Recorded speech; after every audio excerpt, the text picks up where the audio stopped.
I've got promoter Eddie Hearn, or should I say guest promoter today? How does that sort Promoter of of Jamie Cox. Promoter of Jamie Cox, Yes, here we are. yes. Good to see you out supporting your fighter Jamie Cox in his bid to become world champion. Firstly, what chances do you give your man of being successful? Give him a very good chance. I don't think a Jamie Cox win is a shock to people in the game. I think it would be a shock to people outside of the sport. But we've heard for a long time about Jamie Cox in sparring, in training, how hard he punches. Now we're going to find out if it's true. And I think that's exciting. You know, the first stop was to get Jamie Cox in this tournament, which was a huge opportunity for him, a life-changing opportunity, to be honest.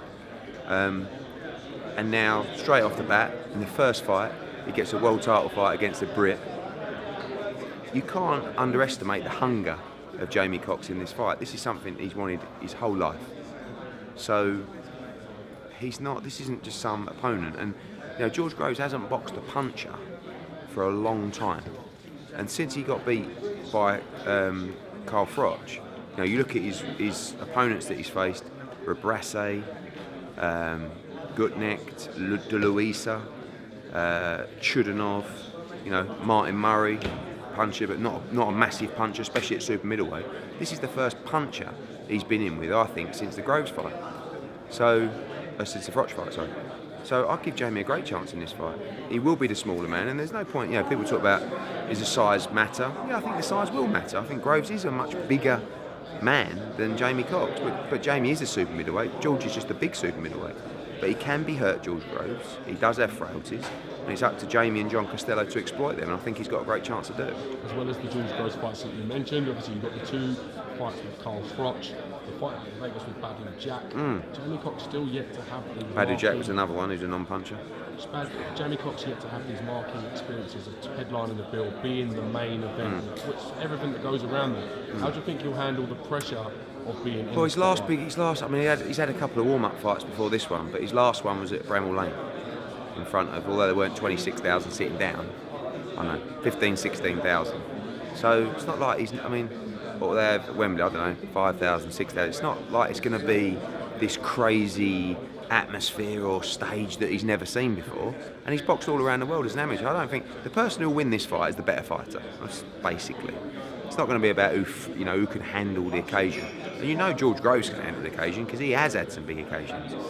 But he's not, in my opinion, and you may not like me saying it, but I think you kind of got to agree with it. He's not the fighter he was against Carl Froch in the first fight. He's not the same fighter that he was then. He's still an excellent fighter. What do you put that reason down to? Just miles on the clock, just age.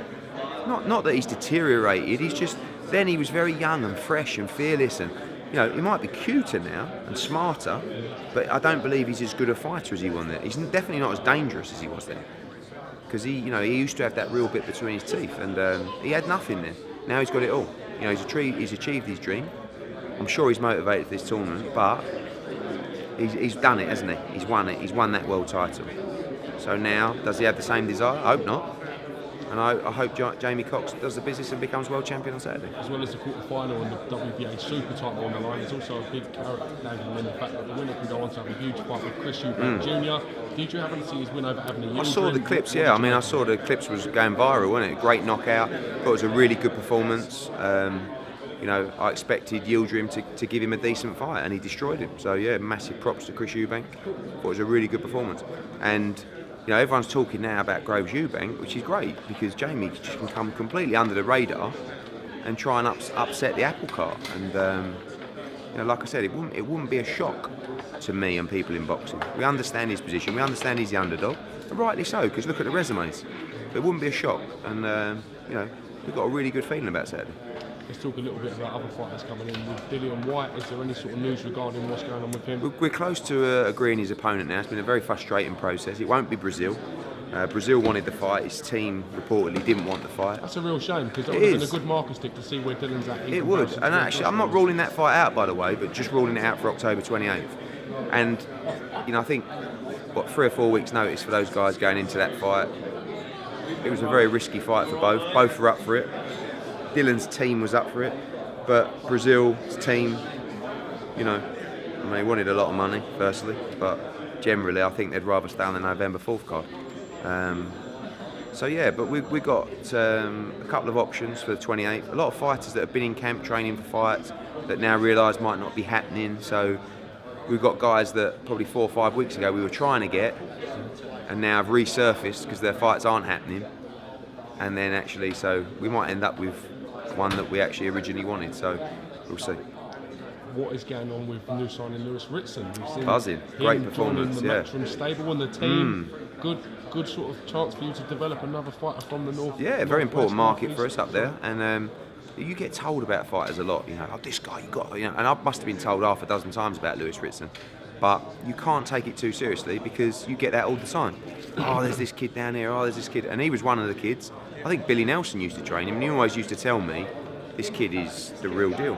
It was only on Saturday when I sat down, and I was really left gobsmacked, to be honest with you, by the performance against Robbie Barrett. You know, he beat Scott Cardle. He's a very competent fighter, very clever fighter, and he absolutely battered him. I mean, he steamrolled him. It was one of the most impressive domestic performances I've seen for a long time. Cardle, Ritson, potentially? Yeah, Cardle, Ritson, Dodd. I'm going to get Ritson out one more time this year, and then we want to go to the North East with Josh Kelly and Lewis Ritson in February or March. But yeah, he came out the ring as he walked down his steps. His dad just said to me, please, please.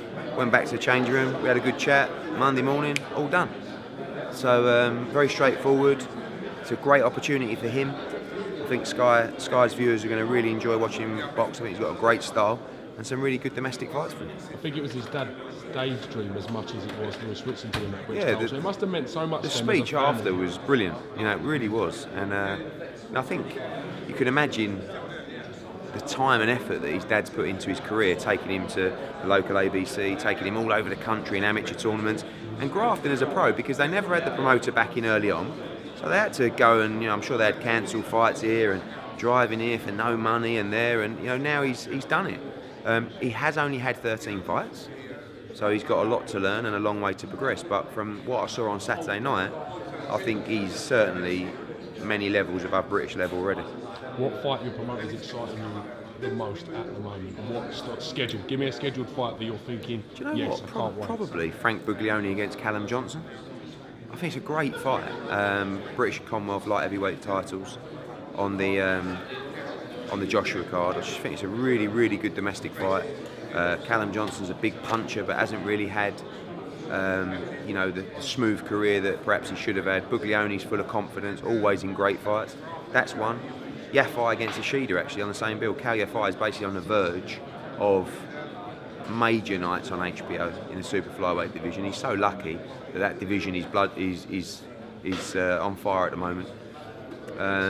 Katie Taylor, I'm looking forward to seeing her challenge for the world title. Loads of action coming up, because we've got, obviously, this weekend Cox is fighting. Friday we've got Next Gen, and I'll tell you one fight I'm looking forward to is Reece Bellotti against Jason Cunningham for the Commonwealth featherweight title. Reece Bellotti's got Arthur Watford coming down to York Hall on Friday night. Then we've got Cox against Groves, and then next weekend, actually I've changed the Johnson Buglioni bit to Burnett against Zakianov, the big unification fight in Ireland. I'm really looking forward to that fight. Bit disappointed to see Tommy Coyle. Yeah, he busted his hand up. Yeah, exactly. So we're going to get a replacement for McKenna. Tommy a swift recovery. Yeah. Any news on replacement? We're going to get a replacement. It should be announced tomorrow. It'll be a proper replacement. Tyrone's up for a big fight, and I spoke to Matthew Macklin, and we're going to make sure that he gets a good fight on the bill. Josh Kelly's on that bill. Anthony Fowler's on that bill. Really good all-Irish fight between Highland and Ormond on there as well. James Tennyson on the card as well in a title fight. So full of action. And then AJ, and then Monaco, which is a great card, and then New York. So we've got like 4 or 5 weeks of madness, and then we build up for the big one, Bellew versus Hay 2. Roll on 0-2. Your face just lit up. I know, because I can't wait for it. It's just, you know, it's going to bubble nicely, and the press conference was just, people said, oh, you know, no, they weren't shouting at each other. I said, give it time.